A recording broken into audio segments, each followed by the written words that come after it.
मित्रांनो, तुझेच मी गीत गाता आहे या मालिकेच्या आजच्या भागामध्ये आपण पाहणार आहोत. एनजीओमधून पळून येताच स्वरा रस्त्यावर भटकत असते. ती काहीतरी शोधत असते.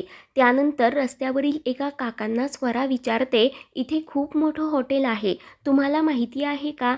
त्यावर ते काका स्वराला म्हणतात की या शहरामध्ये खूप सारी हॉटेल आहेत, तुला नक्की कुठलं हॉटेल पाहिजे? त्यावर स्वरा म्हणते, नाव नाही माहीत, पण खूप मोठ्या पांढऱ्या पांढऱ्या भिंती आहेत. तेव्हा ते काका म्हणतात, तसं एक हॉटेल ना गोरेगावमध्ये आहे, पण ते इथून खूप दूर आहे, तू एकटी व्यवस्थित जाशील ना? त्यावर स्वरा म्हणते, हो. ते काका सांगतात, मग इथून ना तू सरळ जा आणि व्यवस्थित जा. तर आता स्वरा लगेच त्या दिशेला जाण्यासाठी निघते. परंतु मित्रांनो, त्याच वेळेला श्यामला मामी देखील त्या रस्त्यावरून जात असते आणि मामींचं लक्ष स्वराकडे जातं. मामी विचार करते, स्वरा आणि इथे? तेव्हा ती लगेच स्वराचा हात पकडते. मामींना पाहून स्वरा खूपच घाबरते. तेव्हा मामी स्वराला म्हणतात, अरे बापरे, काय ती फ्रॉक, काय ते कानातले, आणि काय ग, एवढा मोठा महाल सोडून तू सकाळी सकाळी इथे रस्त्यावर का भटकत आहेस? तेव्हा स्वरा मामीला काही सांगणार तर मामी लगेच स्वराचे हात पदराला बांधत म्हणते, अगं तू तर सोन्याचे अंडे देणारी कोंबडी आहेस, मी तुला अशी कशी सोडू? म्हणून आता मामी स्वराला तिथून एका रूममध्ये घेऊन येते. स्वरा म्हणत असते, मामी मला सोड, मला कुणाला तरी भेटायचं आहे.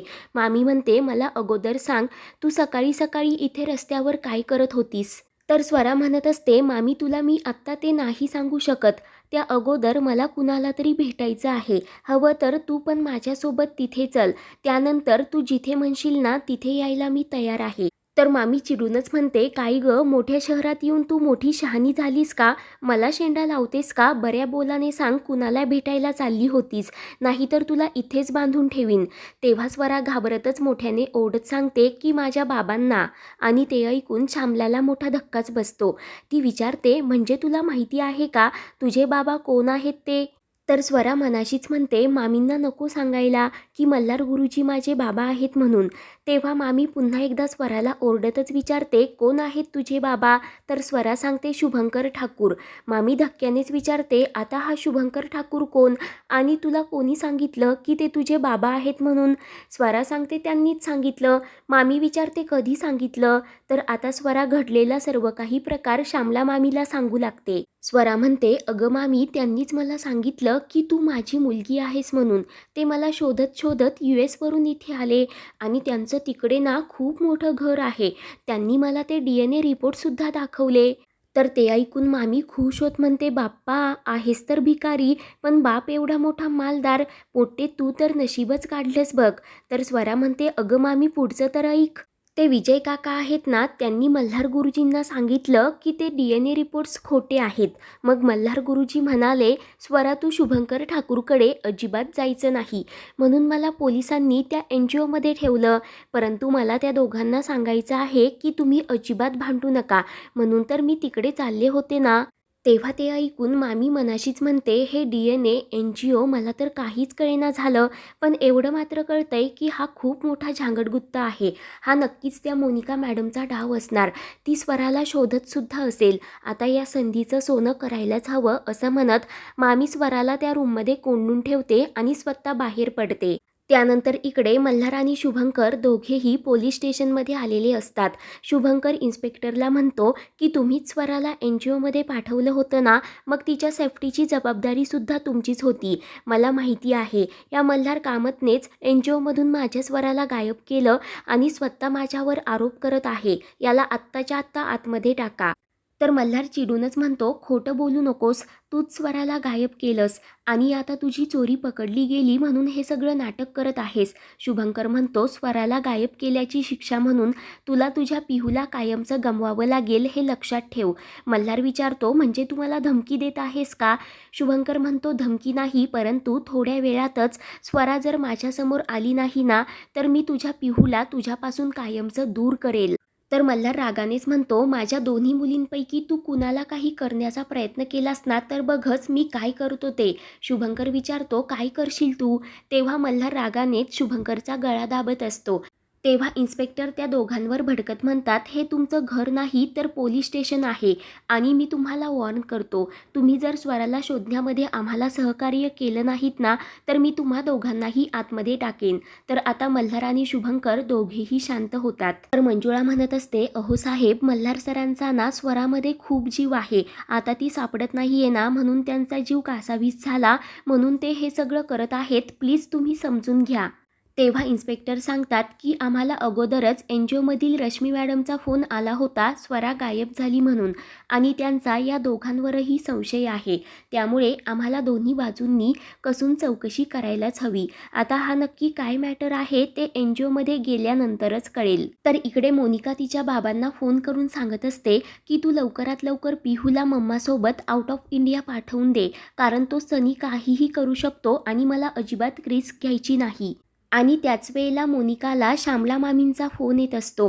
मोनिका तिचा डॅडचा फोन कट करत श्यामलाचा फोन उचलते आणि चिडूनच विचारते, आता तुझं माझ्याकडे काय काम आहे?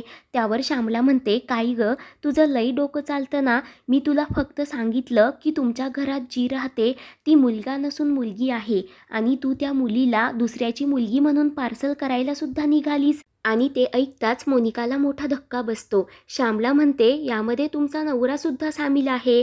आणि काय हो, तुम्ही तिला एवढ्या मोठ्या मालदार माणसाकडे पाठवताय, मग त्यातील काही माल मला पण पाहिजे ना, मी तुम्हाला अशी कशी सोडणार? तर मोनिका चिडूनच विचारते, हे सगळं तुला कसं माहिती? तेव्हा श्यामला म्हणते, तिनेच सांगितलं.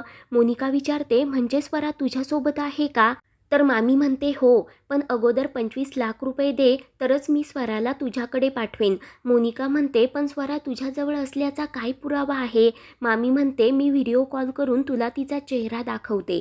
मोनिका म्हणते, ठीक आहे, मी तुला एका हॉटेलचा पत्ता देते, तिथे स्वराला घेऊन ये आणि त्या माणसाकडे पाठव आणि नंतर माझ्या डॅडकडे जाऊन तुझे पैसे घेऊन जा. ते ऐकून मामी खूपच खुश होते आणि लगेच फोन ठेवते.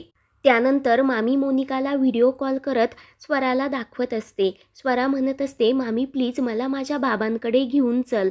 आणि त्याच वेळेला मोनिका त्या हॉटेलचा पत्ता आणि शुभंकरचं नाव मामींना पाठवते. तर मामी खुश होत स्वराला तिकडे घेऊन जाण्याचं ठरवते. तर मामी स्वराला म्हणते, मी तुला तुझ्या त्या बाबांकडे घेऊन जाते, पण तुझ्या मामीसाठी तू एक काम करशील का? स्वरा विचारते, कसलं काम? तर मामी स्वराशी गोड बोलत म्हणते, तू तुझ्या बाबांसोबत तिकडे बाहेरगावी जाणार आहेस ना, तेव्हा आम्हाला तुझ्या बहीण भावांना पण घेऊन जाशील का? मग आपण सर्वजण मिळून तिकडे मज्जा करूयात. तर स्वरा म्हणते, ठीक आहे, मी माझ्या बाबांना सांगेन की माझ्या भावांना सुद्धा आपल्यासोबत घेऊन चला. ते ऐकून मामी खुश होते आणि स्वराला हॉटेलवर घेऊन जाण्यासाठी निघते. तर इकडे NGOमधील CCTV फुटेज सर्वजण चेक करत असतात. त्यामध्ये असं स्पष्टपणे दिसतं की स्वराला कोणीही पळवून नेलं नाही, ती स्वतः NGOमधून निघून गेलेली असते. ते पाहून सर्वांना मोठा धक्काच बसतो. तर शुभंकर हा पोलिसांसमोर हात जोडत म्हणतो की लवकरात लवकर माझ्या स्वराला शोधून काढा. तर तेवढ्यात शुभंकरला मोनिकाचा मेसेज येतो की स्वरा सापडली आहे. एक बाई थोड्याच वेळात तुझ्या हॉटेलवर तिला घेऊन येईल, त्यानंतर काय करायचं ते तुला चांगलंच माहिती आहे. तर इकडे मल्हार मात्र खूप टेन्शनमध्ये आलेला असतो. शुभंकर इन्स्पेक्टरला म्हणतो, मला तर या मल्हारवरच शंका आहे, तुम्ही अगोदर याच्या घराची झडती घ्या, स्वरा तिथेच असणार. तेव्हा इन्स्पेक्टर म्हणतात, शुभंकर ठाकूर, आम्हाला तुमच्यासुद्धा रूमची झडती घ्यावी लागेल. मंजुळा म्हणते, हो, जो खरा गुन्हेगार असतो ना तोच बोंबा मारत असतो की मी निर्दोष आहे म्हणून, पहिलं तर याच्याच रूमची झडती घ्या. तर पोलीस अगोदर मल्हारच्या घरी जाण्यासाठी निघतात. इकडे मामी ही स्वराला हॉटेलवर घेऊन येते, तर स्वरा पळतच आतमध्ये जाते, परंतु बाहेर पोलीस उभे असल्यामुळे मामी घाबरते आणि लगेच तेथून मोनिकाच्या डॅडकडे जाण्यासाठी निघालेली असते. इकडे मल्हार विचारतो, शुभंकरची गाडी तर आपल्याच मागे होती ना, मग तो कुठे अडकला?